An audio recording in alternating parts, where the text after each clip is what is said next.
MP board के सभी विद्यार्थियों, जैसा कि मैंने आपको कहा था कि मैं आपको अर्धवार्षिक परीक्षा का एकदम असली वाला पेपर आपके लिए लेकर आऊँगा।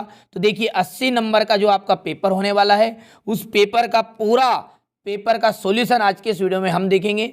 यदि आप इस पेपर के जरिए पढ़ेंगे, इस वीडियो के में जो बताए गए प्रश्नों को पढ़ेंगे, तो ये पूरी गारंटी है कि आपका 75 से 80 नंबर लाने से कोई नहीं रोक सकता है। ठीक है, तो देरी किस बात की है, चलिए वीडियो को करते हैं स्टार्ट। देखिए सबसे पहला जो है वो प्रश्न क्या है, सही विकल्प है 7 नंबर का। ठीक है, टिक मार्क भी कर रखे हैं आपके लिए पहले से ही। किताब उल हिंद नामक ग्रंथ की रचना किसने की, तो अल बिरूनी ने की थी। अकबरनामा जो है वो किस भाषा में लिखा गया था, तो भैया फारसी भाषा में लिखा गया था अकबरनामा। भारत के सबसे प्राचीन सिक्के किस नाम से जाने जाते, तो आहत एकदम गा नंबर का राइट रहेगा। गांधी जी द्वारा जो सविनय अवज्ञा आंदोलन आरंभ हुआ था वो कब शुरू किया गया था, तो 1930 में आरंभ हुआ था। पाटलिपुत्र किस साम्राज्य की राजधानी है, तो मगध की। गौतम बुद्ध का जन्म कहाँ हुआ था, तो लुम्बिनी में। ठीक है भैया, चलिए इसके बाद क्वेश्चन नंबर जो 2 है उसमें रिक्त स्थान दिए गए हैं, रिक्त स्थानों को भी पढ़ते हैं भैया। हिंदुओं के देवता भगवान जगन्नाथ का मंदिर कहाँ स्थित है, तो पुरी में स्थित है। आइन ए अकबरी की रचना मुगल सम्राट कौन से मुगल सम्राट ने की थी, तो अकबर ने के शासनकाल में हुई थी। मोहनजोदड़ो नगर की खोज राखल दास बनर्जी ने की थी। चौथा रिक्त स्थान में आ जाएगा महमूद गजनी, क्योंकि अल बिरूनी जो था गजनी के सुल्तान महमूद गजनी के साथ भारत आया था। महावीर स्वामी की यदि बात करें तो जैन धर्म के 24वें तीर्थकार थे। विजयनगर की स्थापना रिक्त स्थान ने की थी, तो हरिहर और बुक्का ने की थी। भारत देश रिक्त स्थान 1947 को स्वतंत्र हुआ था, तो इसका जाएगा 15 अगस्त को। ठीक है, अगला प्रश्न जो है वो है क्वेश्चन नंबर 3 में सही जोड़ी। तूता का जो हो जाएगा रिहला, कृष्णदेव राय का तुलु राजवंश, बाबर का आ जाएगा आपका मुगल साम्राज्य की स्थापना। इसके बाद कौटिल्य का अर्थशास्त्र नामक ग्रंथ की रचयिता। अमीर खुसरो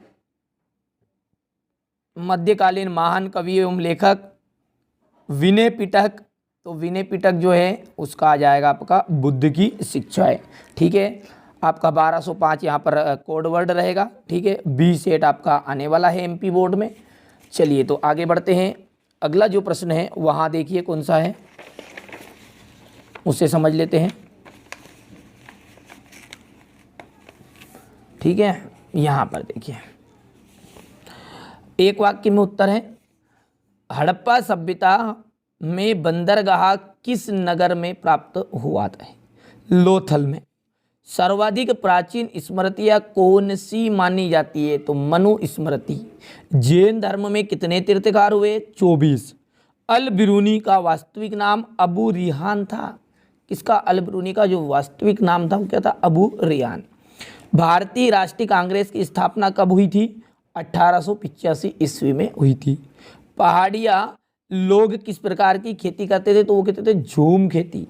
ठीक है, और लॉर्ड कॉर्नवालिस कौन था, तो गवर्नर जनरल था। ठीक है भैया, चलिए और आगे बढ़ते हैं। सत्य है, तो पहला आपका सत्य रहेगा, दूसरा असत्य, तीसरा सत्य, चौथा सत्य रहेगा, पांचवा असत्य रहेगा, छठा एकदम राइट रहेगा। समय बचाने के लिए मैं ऐसा कर रहा हूं।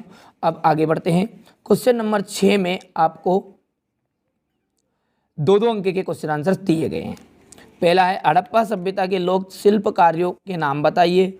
हड़प्पाई लोगों द्वारा प्रयोग किए जाने वाले यातायात के साधनों के नाम आपको बताने हैं।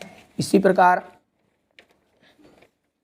क्वेश्चन नंबर जो 7 है उसमें है भारतीय संविधान में अनुच्छेद 356 का अर्थ क्या है। सर्वप्रभुत्व संपन्न राष्ट्र का क्या अर्थ है। कर इक्काल अमराइर कौन थी। खानकाह के अर्थ को स्पष्ट कीजिए। हरिहर और बुक्का ने किस राज्य की स्थापना की थी। क्रिप्स मिशन कब भारत आया और उसका क्या उद्देश्य था।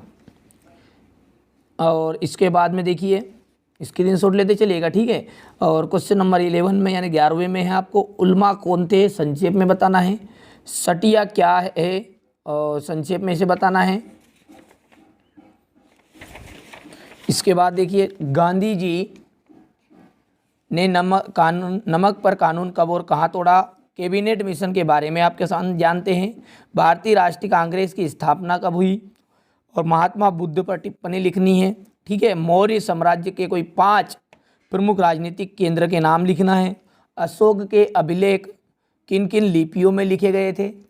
बाहिर विवाह क्या होता है। गोत्र शब्द से आपका क्या अभिप्राय है। अशोक के धर्म की प्रमुख विशेषता बतानी है कोई 2। सिक्के एवं एक प्रमुख ऐतिहासिक स्रोत है, विवरण कीजिए। ठीक है। इसके बाद में अगला है यहाँ पर 17वां आपका, हम्पी की खोज के संबंध पर एक टिप्पणी लिखना है। हजार राम मंदिर के विषय पर में आप क्या जानते हैं। 1857 के विद्रोह के सैनिक कारणों की विवेचना। अंग्रेजों ने विद्रोह को कुचलने के लिए क्या क्या कदम उठाए। महात्मा बुद्ध के जीवन से जुड़े 4 प्रमुख स्थलों का वर्णन करना है।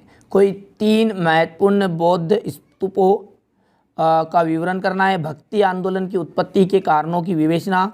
सूफी मत के विकास पर संक्षिप्त टिप्पणी।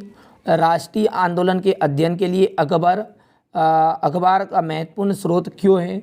इसी तरह से यहाँ पर 22 है, वहाँ देखिए अलवार नायनार परंपरा में स्त्री भक्तों पर टिप्पणी देनी है।